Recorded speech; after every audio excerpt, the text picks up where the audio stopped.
नाज़रीन, हैदराबाद में फुलेली ऐं पिंजारी पुलिस मुबैना मुक़ाबलनि दौरान ॿिनि ॼणनि खे ज़ख़्मी हालत में गिरफ़्तार करण जी दावा कई आहे।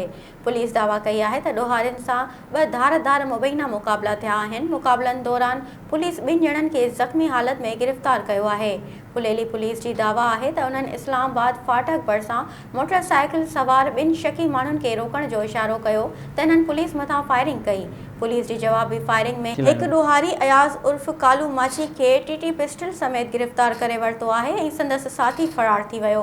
गॾोगॾु पिंजारी पुलिस जी दावा आहे त उन्हनि जो मुस्लिम क़ब्रिस्तान भरिसां मोटरसाइकिल सवार ॿिनि स्ट्रीट क्रिमिनल्स सां मुक़ाबिलो थियो। फायरिंग जी ॾे वठ में हिकु ॾोहारी फयाज़ माची खे गैरकानूनी हथियार समेत ज़ख़्मी हालत में गिरफ़्तार करे वरितो आहे ऐं संदसि साथी मौक़े तां फ़रार थी वियो, जंहिंजी ॻोल्हा कई पई वञे। पुलिस तर्जुमान मूजिबि ज़ख़्मी हालत में गिरफ़्तार ॿिन्हिनि जवाबदारनि खे इलाज लाइ सिविल इस्पताल हैदराबाद मुंतक़िल कयो वियो आहे।